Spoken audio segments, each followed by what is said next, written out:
Hello there, and welcome back to Final Fantasy XIV Shadowbringers, where today we're going on one final journey. This is I believe, the Minfilia Memorial quest, which is starting off here with good old Flamine. And I say good old Flamine. If you actually know the story, if you were a player in Final Fantasy 1.0, you'll know that actually the story of Minfilia, or Asilia as she was known right back at the start, is not actually a good story at all. It's quite a tragic tale. If you started in Ul'dah, or even if you've just seen the rather fancy cutscene that happens there with the Guru parade and people getting blatted by it as it escapes and so on and so forth, you'll probably know that Minfilia lost her dad, basically, in that. And Flamine here, who later adopted her, was actually one of the people that conspired to set the Guru free for, I think it was entertainment's value. I can't actually remember. But she's the flower girl. If I can remember, I'll see if I can stick up the original cutscene on there, at least some of the bits of it. Because it's a really cool cutscene. As a lot of 1.0's cutscenes tended to be, because they got really good lighting and excellent texture work, though it probably looks a bit dated by today's standards. So we're gonna find out exactly what this quest entails. See, that's what she looked like. That's the little flower girl. So this is Flamine appearing lost in her memories. I've no idea what's coming up in this. I don't know if it's a long quest or what have you. Oh, Demajen. Forgive me, I did not see you there. Ever since you spoke to me of your last moments with Minfilia, I find myself often thinking of the moments I shared with her. And it was during one such moment of remembrance that a missive arrived from an acquaintance in Ul'dah. Even now I can scarcely believe the letter's contents, written as if in answer to my heart's lamentations. Such fortuitous timing is nothing short of a miracle. No less than your arrival here this day, I should think. I'm about to depart for the Sultanate, to meet with my acquaintance, you see, and I cannot think of a better companion for this journey than you. Will you not indulge me with your company? I'd not begrudge your absence, but if you are so inclined, it would mean more to me than you know. Is this something to do with Minfilia? Indeed it is. If what is written in the missive is true, I may yet have a chance to offer her a proper and final farewell. We're to meet on the steps of Thal in front of Estame's Aesthetics. Pray go ahead. I will be there shortly. Okay. Onwards to Ul'dah. Sad music. Sad music. Hello, Flamine. I hope I have not kept you waiting over long. It's always quite strange seeing her up close, because in pretty much every cutscene that you have with Flamine around, she's always in the background. You very rarely see her up close. And because her hair is white and because she wears glasses, I often think of her as this kind of really old Mikote, when realistically she's not all that old. She was quite young during the Calamity, and even when Minfilia was growing up. So she's only probably 10 years older, maybe 15 years older, something like that. Nod. Flamine, thanks for coming on such short notice, says a mysterious voice. Uh-oh, potatoes.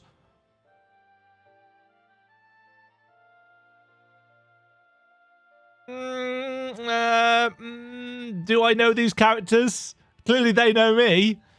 Demajen, what coincidence. What brings you here? Ah, you're acquainted, and I needn't worry about introductions.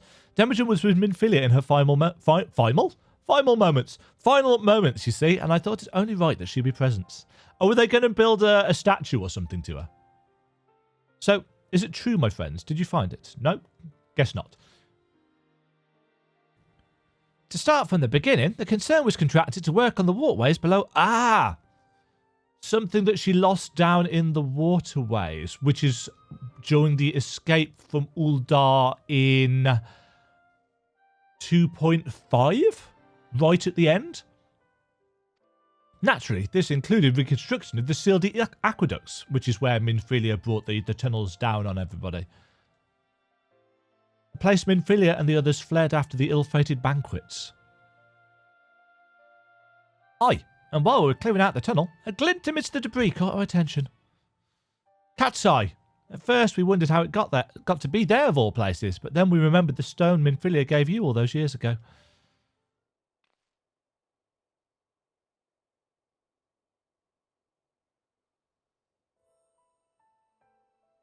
There's no mistake about it. This is the self-same stone.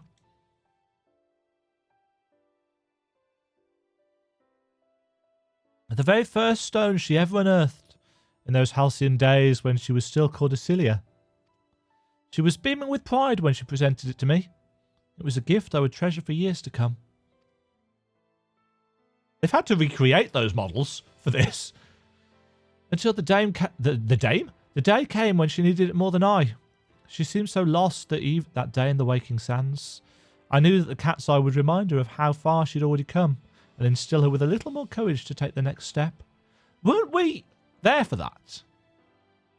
To think she wore it all this time. When we searched the waterways shortly after the collapse, we didn't find a trace of the science. No belongings or anything. Curious that it would appear after all this time. Just when Flamine needs it. With the stone in hand, Minfilia pressed onwards in her quest for true peace.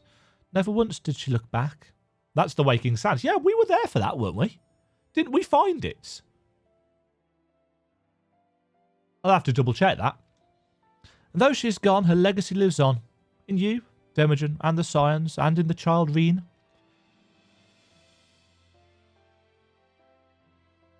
Safe in the knowledge that others continue to walk her path, she has sent this stone back to me. This I choose to believe. She has earned a rest. I shall bury this stone that she might have peace in the hereafter.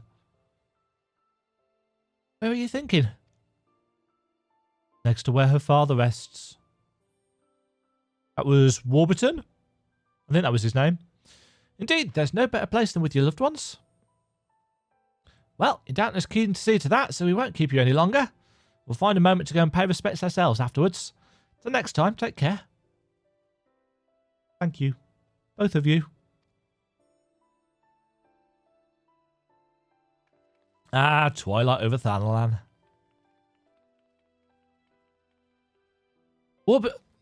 Warburton was interred here in Ul'dah at Erelig's burial chamber, but around the time of the Science founding he was moved to the church of St. Tadama Landau under the care of Father Iliad. Come, Demajen, let us seek out the father and request his permission to bury the stone.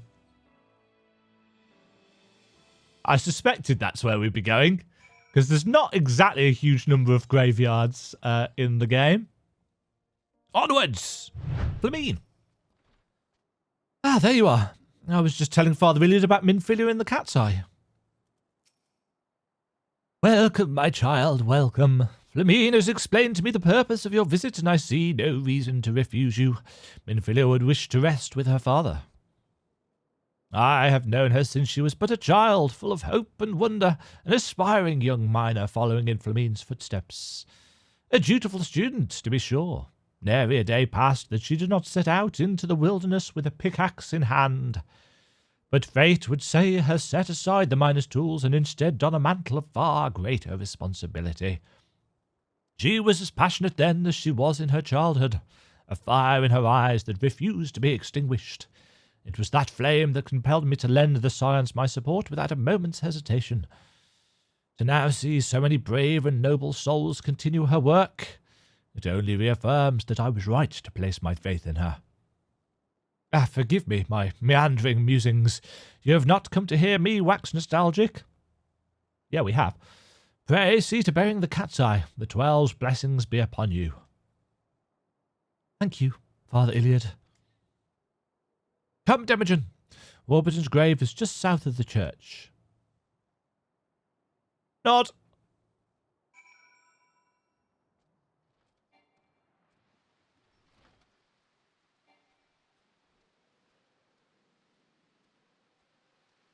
Right.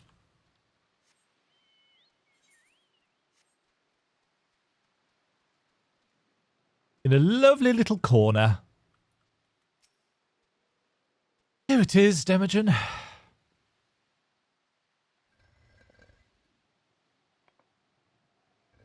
Nice bit of Foley work there. Scraping sounds. Scraping stone sounds. It was 20 years ago that Warburton came to Ul'dah, risking life and limb to warn us of the threat encroaching on Eorzea. 20 years ago that my ambition robbed him of his life. The daughter of her whole family. He would have been so proud of her. She was a warm, compassionate and vibrant woman, always ready to answer the clarion call of duty without a moment's hesitation. Just like her father. In the end, that selflessness would save not one but two worlds. Now her duty has ended. And though you are worlds apart, I pray with this stone, this precious gem from Minfilia, a part of her remains at your side. Just as she remains forever in my heart. Oh, Cilia, never did I imagine such greatness could be born from a beginning so humble.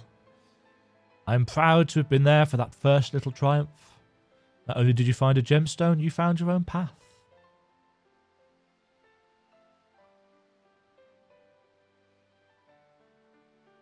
That path took you far away, to a place fraught with danger.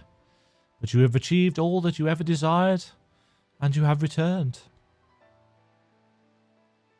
Rest now, Cilia, my dearest daughter.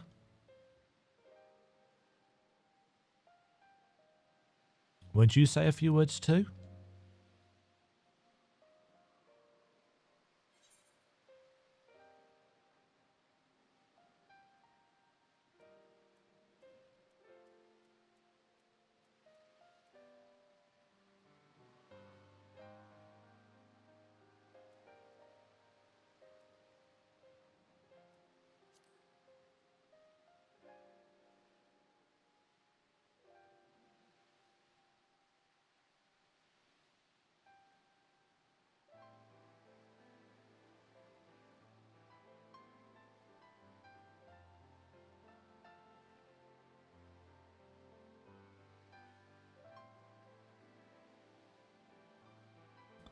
There is much I've left unsaid to Cilia, but I feel as though a weight has been lifted. With a lighter heart, I shall return to Mordona and resume doing my little part for the Scions, for her legacy. Wherever you may be headed, please take care, and when you meet them, do pass my regards to Thancred and Reen and all the others. Nod.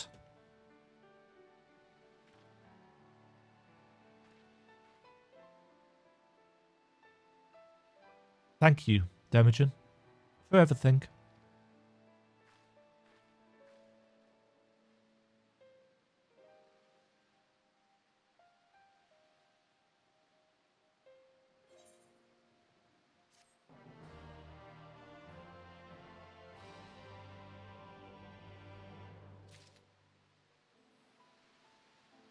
Minfilia's story, in 1.0 especially, was very much, I think, a bit of a missed opportunity.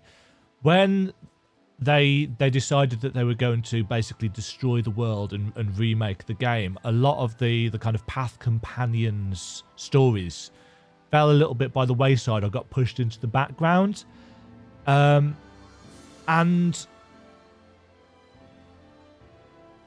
the story for Minfilia, and actually all of the Path Companions, from what little I remember of it, was quite good. The problem is that because 2.0's story was, in many ways, rushed. Don't get me wrong, the story is decent, but the 2 year turnaround on it really does show, especially having had the 3 now expansions worth of story and seeing what they could really accomplish. What they did with Minfilia in 2.0 and 2.x was a bit of a shame. You know, she got her remake with her new model and her, upgrades, which a lot of people, in some ways, quite rightly mock. The material that Minfilia was given and that the voice actress was given wasn't great. The writing was There were a lot of quests in 2.0 designed to pad out the runtime a little bit. And the whole Prey Return to the Waking Sands is meme-worthy for a reason. You know, I always felt during 2.0 and 2.x that Minfilia was a bit of a wasted character. She didn't have much to do. And I can see why they wrote her out. It was only when she became the Word of the Mother in whatever it was, I can't even remember, 3.4, something like that, that she started to have some relevance. And it's kind of a shame that she only had relevance after realistically she died, or, you know, became one with Hydaelyn. And yet, despite all that, and I've just realised that can't see my character's face. Looks like I've got a chocobo head. Nevertheless, even after all that, it's weird how Minfilia has, I think, played a larger part in Shadowbringers than she ever really did in 2.0 and 2.x. I mean, I know she did things, but most of it was very much behind the scenes. She talked in our ear, and she was stood in the solar that we went back to all the time. But she never really left there very much. Whereas a lot of 5.0 revolves around Minfilia and her legacy and, you know, all the stuff in Amarang and so on and so forth. And obviously all the stuff with Reen. Means that she's had a much bigger impact, I think, on this story than she ever did outside of the 1.x storylines. So I do think it's fitting that a little bit of time has been given to this send-off. And all of the stuff to do with, you know, Minfilia and her legacy, I think has been really, really well done because they've had the time and they've treated it with emotional sensitivity, which I think is really important, you know, when you are discussing the death of a character. I know back when I was playing 5.0, the Thancred stuff, you know, in Amarang, just before we had that final cutscene with Minfilia where Reen chose to live out and become her own person. And I talked about how that would have been a perfect opportunity for Thancred to die. And I thought that the number of near-death instances will tarnish. And I still believe this. You know, Thancred has escaped death multiple times now, to the extent that it almost feels to me, and I know a lot of people don't feel this way because I've had conversations with people in the comment sections about this, but people say, oh, well, you didn't need to kill him then, and I still believe that you do, or should have done, because the more near misses, the more cry wolves we have with Thancred. For me, you know, any more than now, another close shave for Thancred is really going to rob me of any kind of dramatic impact if and when he does actually die. Because it's the boy who cries wolf scenario. You know, the more times you do it, the fewer people are going to have an emotional impact and believe it when it actually happens. Because it's like, oh yeah, Thancred's going to escape again. As opposed to, oh, it's a big emotional, dramatic, heroic moment, which is what they had the opportunity to do in 5.0, and they chose not to, for whatever reason. And there hasn't really been a huge amount in the story so far in 5.1 and 5.2 to really make me think, oh, I can see why they didn't do it there. They had a reason. So yeah, Minfilia. A character that for most of 2.0 and 2.x I kind of got annoyed with. Pray return. It's all like she was doing things, but she wasn't doing things. She wasn't involved in things. She was very rarely out in the field doing stuff. They turned it into something worthwhile and worthy in the end. And, you know, that was a really touching tribute to her. especially if you did play some of the Path Companion stuff in 1.0. I didn't. I just know bits and pieces of it. 1.x was a bit of a shit show as far as I'm concerned, and whilst I did alpha and beta and play the final release of 1.0 all the way up through 1.23, I certainly didn't play it with the kind of fervour and passion that I do with 2 through 5.2. That's going to be it for this episode. Thank you for sticking around and reminiscing with me if you have stuck around to the end of this episode. I do tend to wax lyrical, as somebody said in the comments to one of my Eden videos. I'm very passionate when it comes to analysing the story, but I'm absolutely rubbish when it comes to analysing game mechanics. And it's absolutely right. It's 100% a valid criticism for me when it comes to this game. I play Final Fantasy XIV for the story. I do not play it to show off as a tank, because that's just not what I'm good at. Until next time, folks, thank you very, very much for joining me on this narrative experience, and I'll catch you in whatever the next video is going to be. I'm out of story content, I think, for a while. Maybe I'll have to start doing the Stormblood stuff in New Game Plus, because I've been meaning to do that and talk through that for a good while now. Until next time, folks, thank you for joining me. Cheerio. Thank you very much for watching. If you enjoyed the video, why not click the like button and consider subscribing. Remember, you can ring the bell notification icon to get notified when new videos go live. And until next time, cheerio.